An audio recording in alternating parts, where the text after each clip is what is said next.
Hey y'all, today on the farm, Mercer and I are in Campbellton, Florida at Mason Farm Equipment Auction. What we come to see today, dude? Tractors and bulldozers? Yeah. Let's go see if we can find some. $2,500, $2,000, you want $2,000, hanging about $1,000, $1,250, hanging about $1,000, $1,250. I am a fan of these 7000 series tractors. I think these are really good tractors.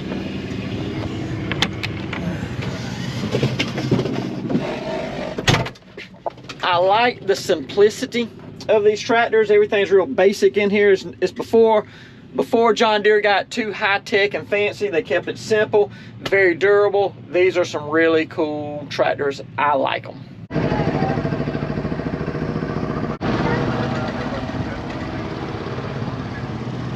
You got it, dude? Jump on up there. Check it out.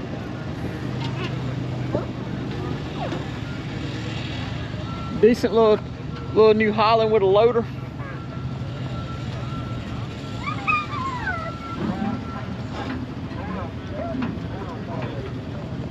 Mercer is a big fan of the blue tractors.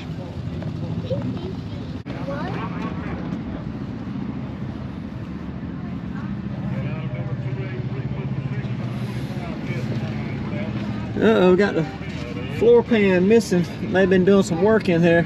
Oh, here we go. Here we go. That's super duper safe. All right.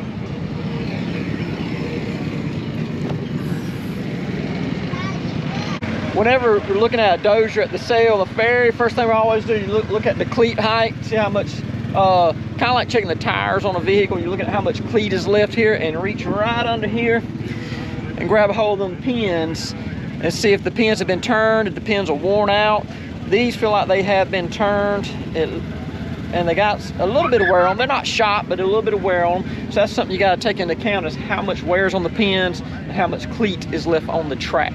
This is another 650G John Deere, and you'll notice for comparison, the cleats are much taller, way more cleats left on this set of tracks. And the pins are actually in pretty good shape on this one. This one's got a lot of life left in the tracks.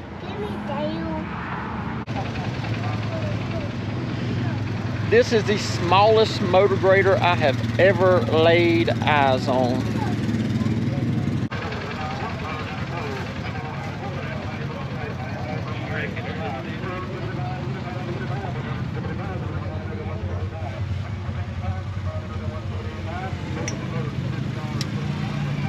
That would actually work pretty good on my driveway. I got a pretty long driveway back through the woods, and long driveways in the woods always require a lot of maintenance. This is a great machine for maintenance on a long driveway.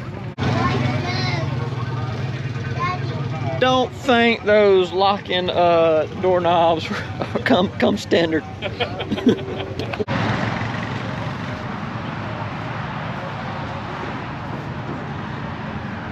Uh-oh. Uh-oh. Oh no.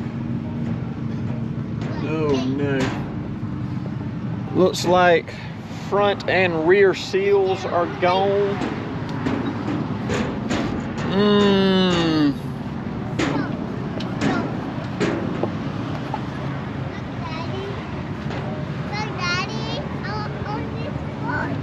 Oh no, more bad news.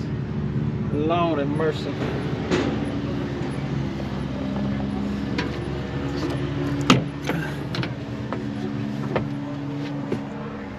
Yep. Unfortunately, this 8330 has seen better days. These were decent tractors. I'm a big fan of the series. She's had a hard life.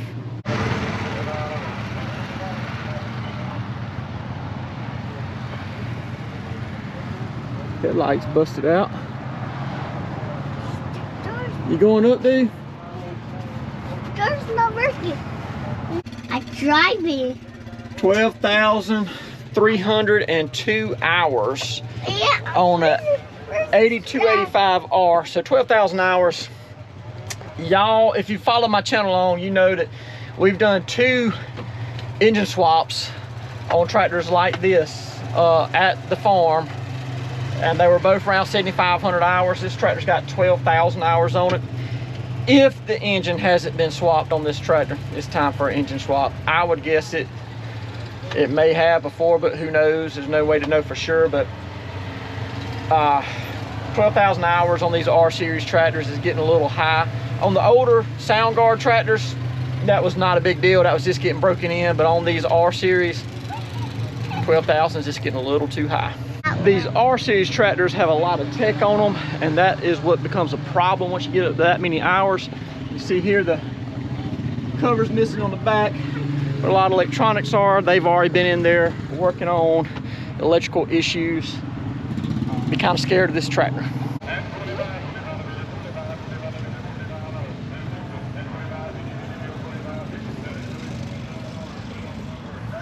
No drawbar.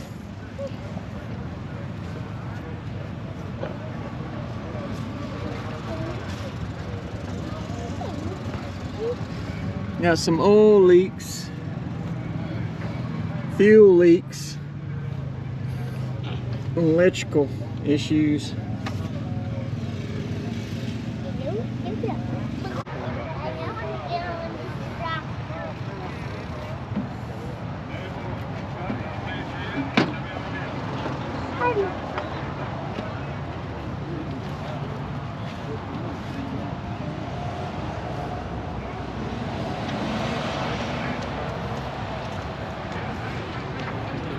Something unusual about this particular model of Massey Ferguson, it is a 4-wheel drive, and to get the drive shaft to the front wheels, they've run the drive shaft beside the engine. So it's not under the frame, it's actually beside the frame. That's a little bit different. On Deere's, it's usually centered under the tractor, but on the Massey, it's out here beside the actual tractor.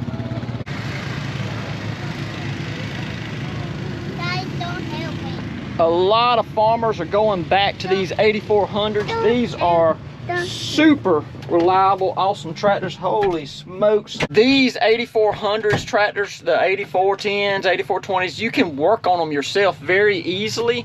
They're super easy to maintain and work on. They're highly durable. Some of the very best tractors Deere ever made.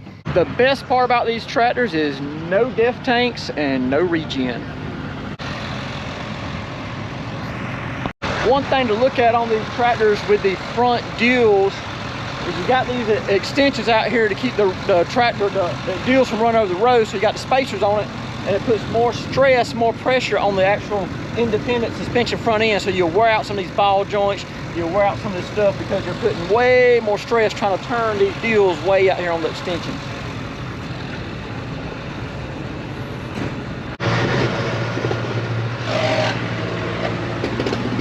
This tractor is exceptionally clean, been well maintained, but it is a DEF tractor. DEF and regen burns the engines up a lot quicker than the pre-DEF and regen engines.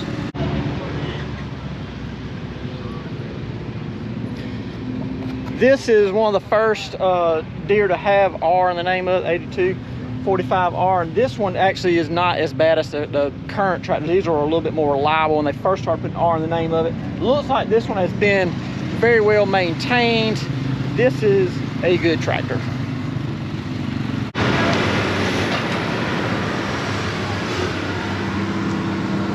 I like these old Fords, man. You don't see a lot of them at the sale, but they are old workhorse tractors. Everything was metal, everything was analog, no digital. It's just cool. I like them a lot.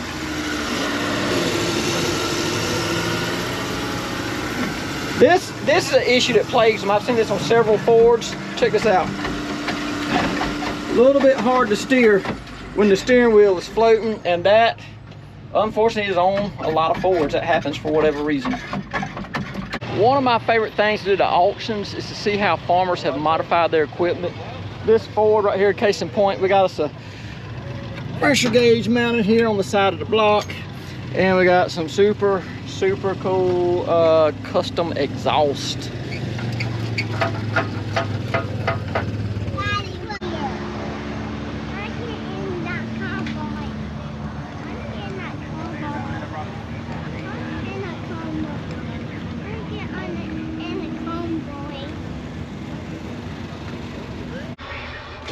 Old Case IH has been well maintained. I like to see a well maintained machine.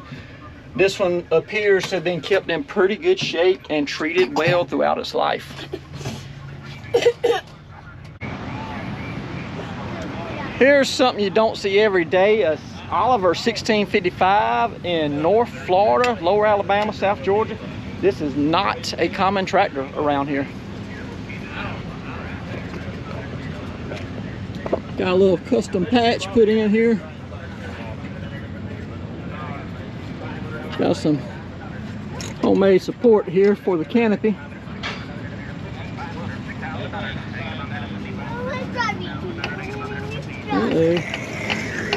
And welded this up back here. And plumbed in some remotes, hydraulic remotes on either side.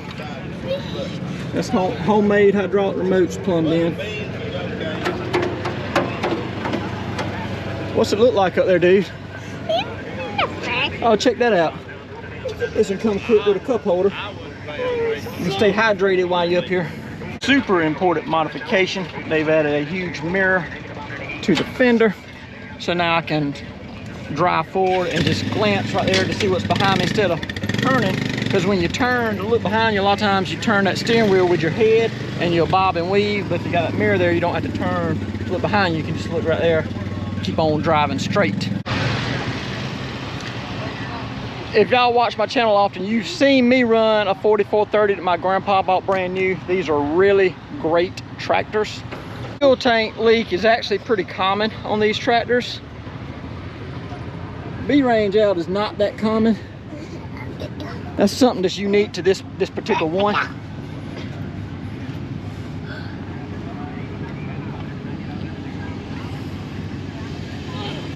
I can tell this tractor came off the same farm as that Oliver did because they put the same modification on it. They got the old hydration modification.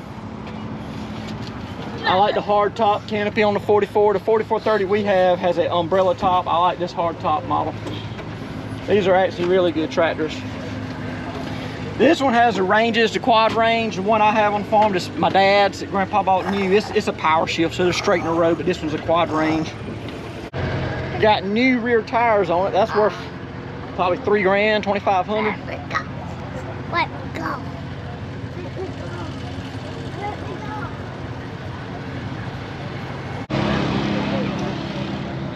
Super clean 4430 with a cab. Got a brand new injector pump on it. Brand new alternator on it. Daddy, open the door. Open, because you got to open the door. We need a $3,000 tire right off the rip, so deduct $3,000 from whatever price you're willing to pay. So the 4430 needs a full insulation kit. See, the insulation is gone. It is pretty basic in here. However, these tractors were hyper reliable, and this would be a really good deal for someone that just wanted a reliable mechanical tractor that they can work on.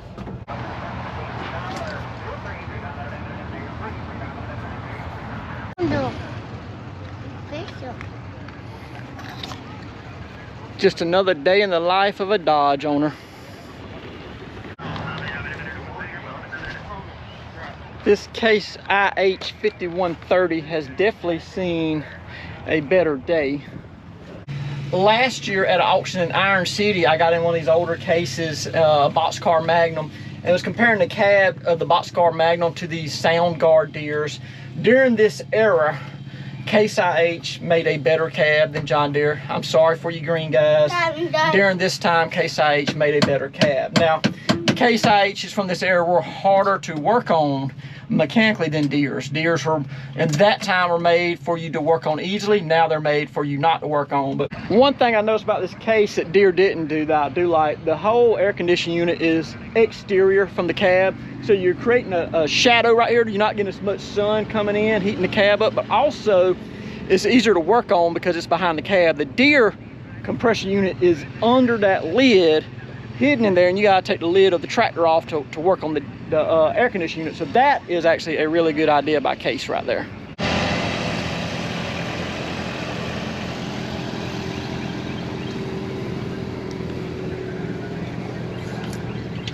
I was just having a conversation with a viewer the other day about this tractor. If there was a such thing as a Tractor Hall of Fame, this would be a first round, first ballot inductee right here.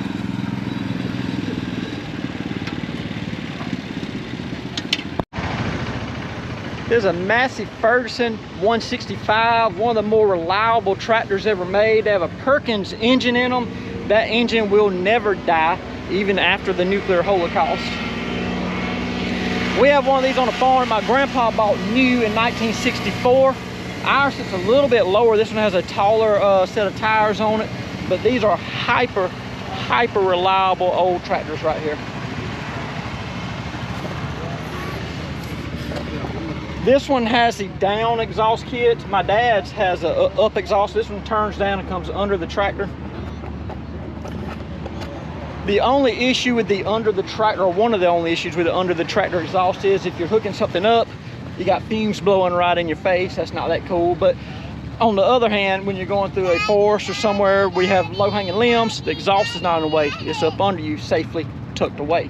All right, Mercer has officially stomped in every mud hole out here about 3 or 4 times. We're getting ready to take it on into the house. I'm gonna get online, put in a couple of bids on the items I'm interested in. I thank all y'all for watching. I hope to see you next time.